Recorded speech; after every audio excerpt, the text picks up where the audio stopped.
வணக்கம் நண்பர்களே, நான் ராகுல். வயது 26.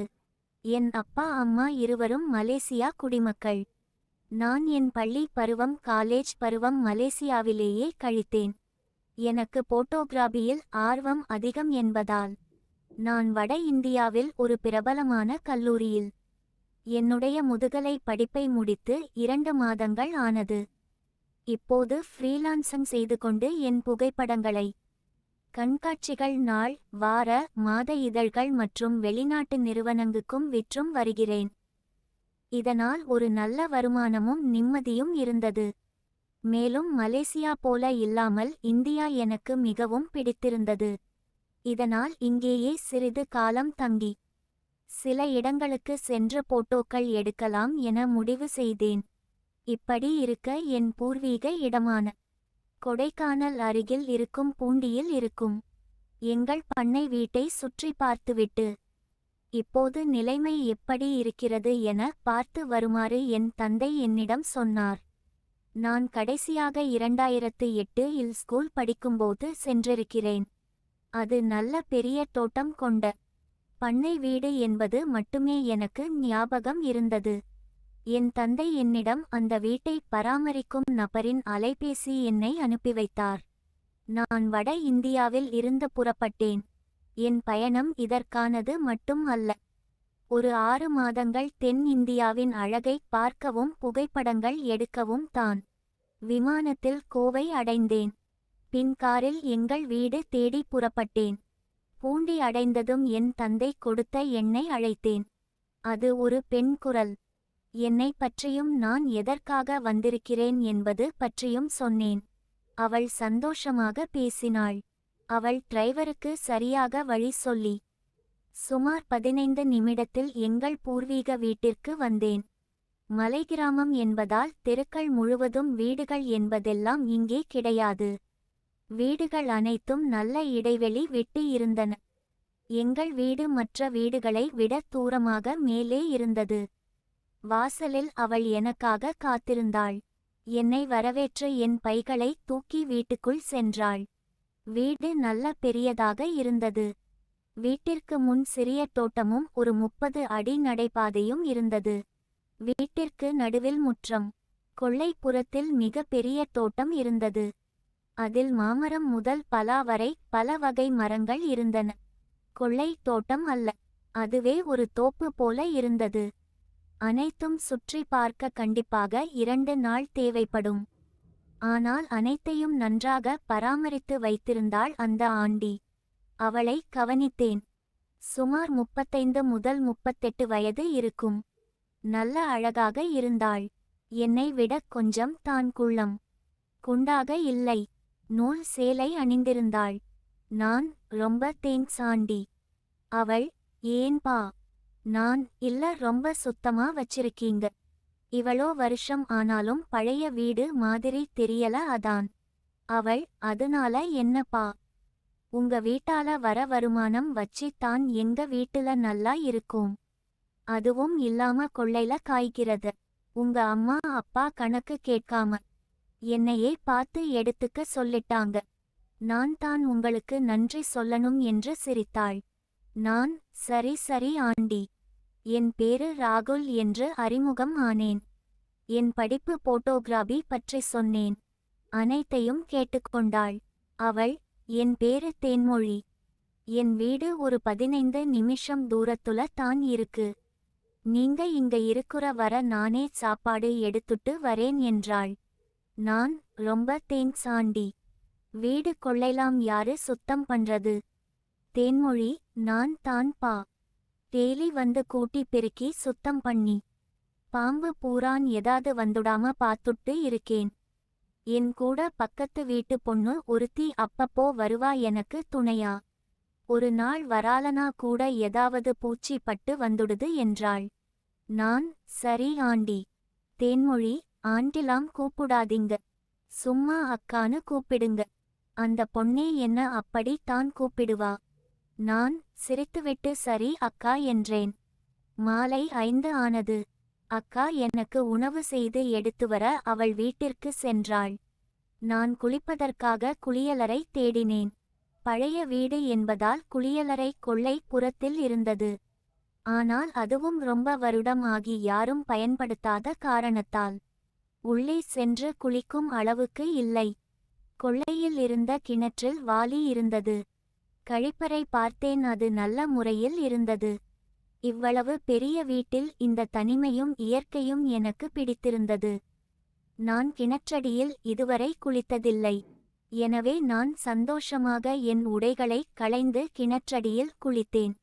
அப்படியே நேரத்தை கழித்துவிட்டு இரவு 8 மணியானது. அக்கா உணவு கொண்டு வந்தாள். நான் சாப்பிடும் வரை என் அருகில் அமர்ந்த பேச்சு கொடுத்தாள். என் வீட்டை பற்றி விசாரித்தாள். நான் அனைவரை பற்றியும் சொன்னேன். அவள் வீடு பற்றி நான் கேட்க, கணவன் 6 வருடம் முன் விபத்தில் இறந்து விட்டதாகவும் தற்போது மாமியாருடன் வீட்டில் இருப்பதாகவும் சொன்னாள்.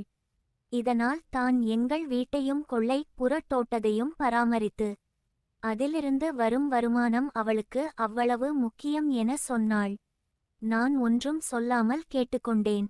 அக்கா, கல்யாணம் ஆயிடுச்சாப்பா? இல்ல அக்கா, இனிமே தான் பண்ணணும். அக்கா, நம்ம ஊருலையே நல்ல பொண்ணா பார்த்து கட்டிட்டு இங்கேயே இருந்துடுங்க. நான் சிரித்தேன். தெரியல அக்கா, பார்க்கணும் என்றேன். அக்கா, உங்க வயசு என்னப்பா? 26 அக்கா. அக்கா, 26 ஆகிடுச்சா? நம்ம ஊருல 24 வயசுலையே பண்ணிடுவாங்க தம்பி. நான் என்னமோ 22 இருக்கும்னுல நினைச்சேன். ஆமா அக்கா, பண்ணணும். லேட் ஆகுது தான், என்ன பண்றது? பொண்ணு கிடைக்க மாட்டேங்குது. அக்கா, பார்க்கணும்னா சரின்னு மட்டும் சொல்லுங்க தம்பி. சூப்பரா ஒரு பொண்ணா பார்த்து வைக்கிறேன் என்றாள் சிரிப்புடன். பாருங்க அக்கா என்றேன் கிண்டலாக. அவளும் சிரித்தாள்.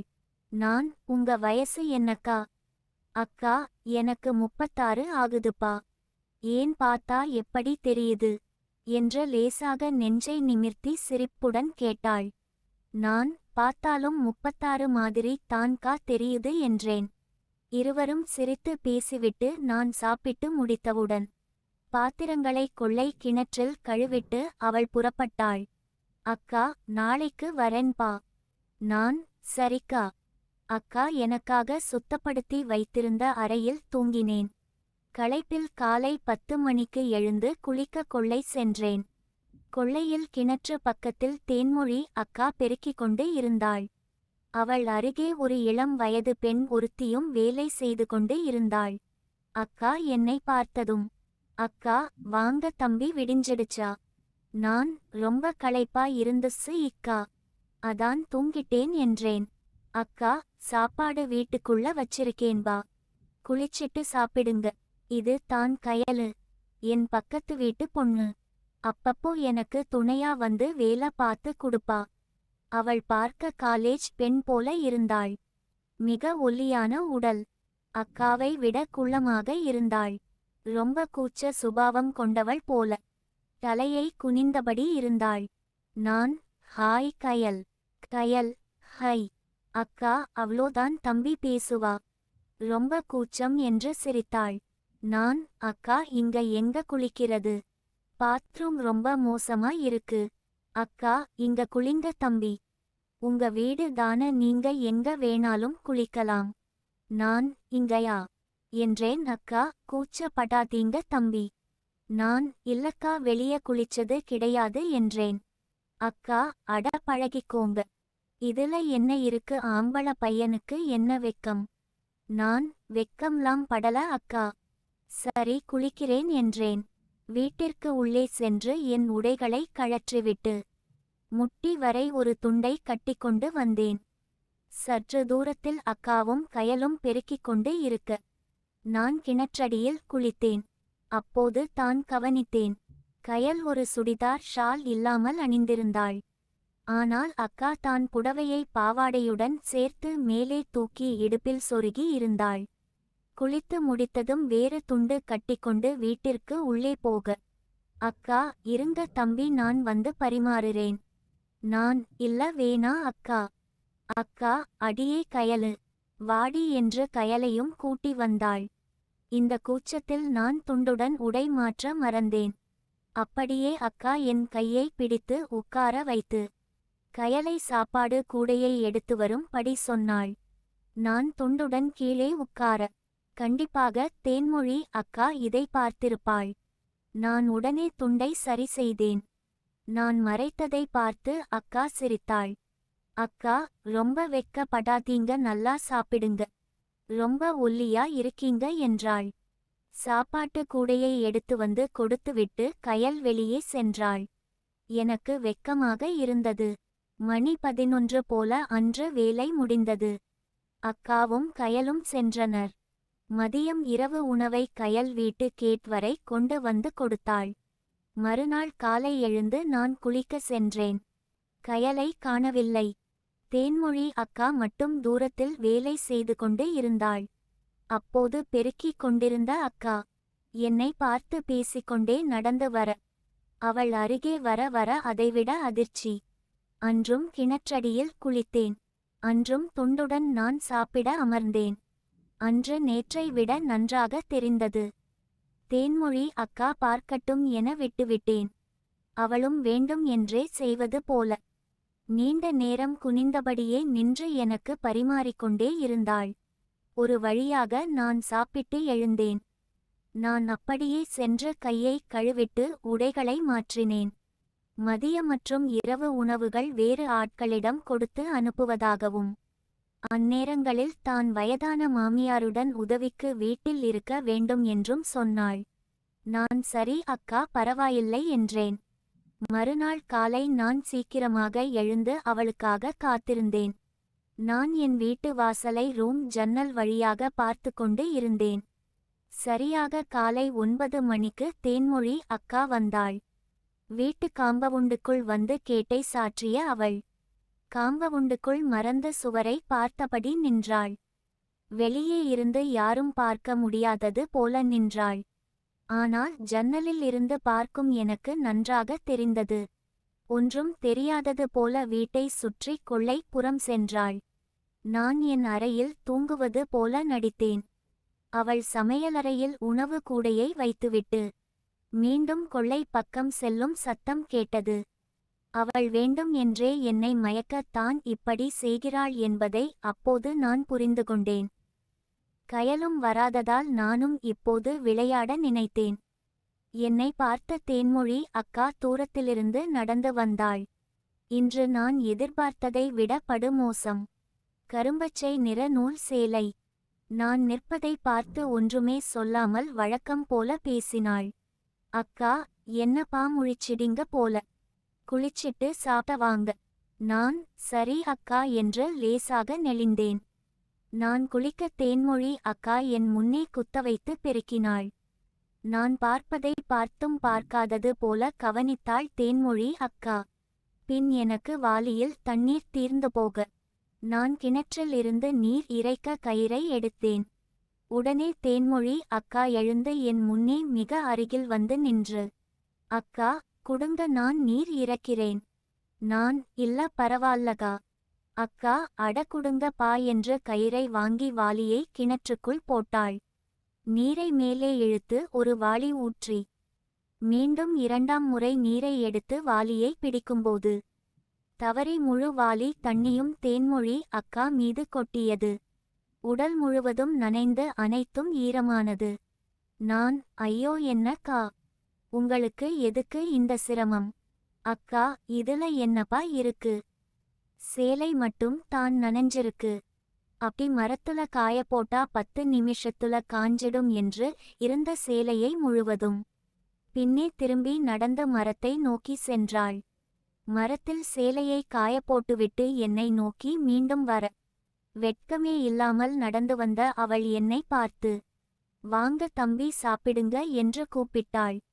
நான் சாப்பிட ஆரம்பித்ததும் என் எதிரே உட்கார்ந்து என்னை பார்த்து கொண்டிருந்தாள் தேன்மொழி அக்கா. சாப்பிட்டு முடித்தவுடன் கை கழுவி வந்தேன். அக்கா எழுந்தாள், கிணற்றடிக்கு சென்றாள். நான் உள்ளே சென்று கொஞ்சம் பணத்துடன் வந்தேன். நான் அக்கா நேத்தே கொடுக்கணும்னு நினைச்சேன். இந்தாங்க 2000 ரூபா, எனக்கு டெய்லி சாப்பாட்டுக்கு. அக்கா, அட என்ன தம்பி, இதுக்கு போய் காசு கொடுத்துட்டு சாப்பாட்டுக்கு யாராவது காசு வாங்குவாங்களா? நான், பரவால்ல புடிங்க அக்கா என்று உரிமையுடன் அவளின் கையை பிடித்து அவள் விரல்களை விரித்து உள்ளே வைத்து மூடினேன். அக்கா, என்னப்பா நீங்க சொன்னா கேட்க மாட்றீங்க என்று பணத்தை மடித்து வைத்தாள். நான், பணம் வெளியே தெரியுதுக்கா, பாத்து என்று என் விரலால் காட்டி சொன்னேன். அடுத்த பாகத்தில் சந்திக்கலாம்.